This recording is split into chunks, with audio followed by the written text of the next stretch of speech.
Hi hello ನಮಸ್ಕಾರ ಸ್ನೇಹಿತರೆ. ಇವತ್ತು ಜೋಳದ ಹಿಟ್ಟಿಂದ ಆರೋಗ್ಯಕರವಾದ ಒಂದು ಮನೆಯಲ್ಲೇ ನೂಡಲ್ಸ್ ಮಾಡೋಣ.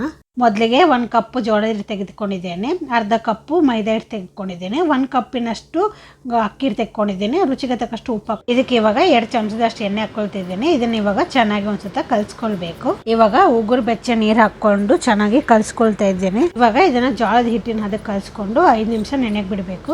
ಈಗ ಚಕ್ಲಿ ಒರ್ಲಿಗೆ ಎಣ್ಣೆ ಹಚ್ಕೊಳ್ತಾ ಇದ್ದೇನೆ. ಸ್ವಲ್ಪ ದಪ್ಪದ ಹೋಳಿದ್ದು ತೂತಿದ್ದು ತೆಗೆದುಕೊಂಡಿದ್ದೀನಿ. ಹಾಗೆ ಇಡ್ಲಿ ಟ್ರೇ ಕೂಡ ಎಣ್ಣೆ ಹಚ್ಕೊಳ್ತಾ ಇದ್ದೀನಿ. ಈಗ 5 ನಿಮಿಷ ಆಗಿದೆ, ಹಿಟ್ಟು ನೆಂದಿದೆ. ದೊಡ್ಡ ಬಾಲ್ ಸೈಜಿನ ಹಿಟ್ಟು ತೆಗೆದುಕೊಂಡು ಚಕ್ಲಿ ಒರ್ಲಿಗೆ ಹಾಕೊಳ್ಬೇಕು. ಇಡ್ಲಿ ಟ್ರೇ ಮೇಲೆ ಈ ತರ ಒತ್ತಿ ಹಾಕೊಳ್ಬೇಕು. ಇವಾಗ ಇಡ್ಲಿ ಕಡಾಯಲ್ಲಿ ನೀರು ಕಾದಿದೆ.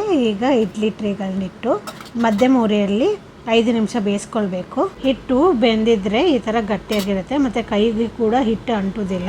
5 ನಿಮಿಷ ತಣ್ಣಂಗಾದ್ಮೇಲೆ ಇದನ್ನ ಇವಾಗ ಬಿಡಿಸ್ಕೊಳ್ಬೇಕು. ದಪ್ಪ ಅಚ್ಚಿಂದ ಮಾಡ್ಕೊಂಡಿರೋಗೋಸ್ಕರ ಈ ತರ ನೂಡಲ್ಸ್ ತರ ದಪ್ಪ ಇರುತ್ತೆ. ಈಗ ಒಗ್ಗರಣೆ ಹಾಕಕ್ಕೆ 1 ಕ್ಯಾಪ್ಸಿಕಮ್, 1 ಈರುಳ್ಳಿ, ಅರ್ಧ ಕ್ಯಾರೆಟ್, 4-5 ಬೀನ್ಸ್ ತೆಗೆದುಕೊಂಡಿದ್ದೀನಿ. ಇದನ್ನ ಇವಾಗ ಉದ್ದಕ್ಕೆ ಹಚ್ಕೊಂಡಿದ್ದೇನೆ. 2 ಹಸಿಮೆಣಸಿನಕಾಯಿ ತೆಗೆದುಕೊಂಡಿದ್ದೇನೆ. ಹಚ್ಚಿದಂತ ಕೊತ್ತಂಬರಿ ಸೊಪ್ಪು ತೆಗೆದುಕೊಂಡಿದ್ದೇನೆ. ಅರ್ಧ ಲಿಂಬೆಹಣ್ಣು ಹೋಳು ತೆಗೆದುಕೊಂಡಿದ್ದೀನಿ. ಇವಾಗ 1 ಕಡಾಯಿ ತೆಗೆದುಕೊಳ್ಬೇಕು. 2 ಚಮಚ ಎಣ್ಣೆ ಹಾಕೊಳ್ಬೇಕು. 1 ಚಮಚ ಜೀರಿಗೆ ಹಾಕೊಳ್ಬೇಕು. ಜೀರಿಗೆ ಸಿಡಿದ ನಂತರ ಈರುಳ್ಳಿ ಹಾಕಿಕೊಳ್ಬೇಕು. ದೊಡ್ಡ ಉರಿಯಲ್ಲಿ ಇಟ್ಟುಕೊಂಡು ಈರುಳ್ಳಿನ ಸ್ವಲ್ಪ ಬಾರಿಸ್ಕೊಳ್ಬೇಕು.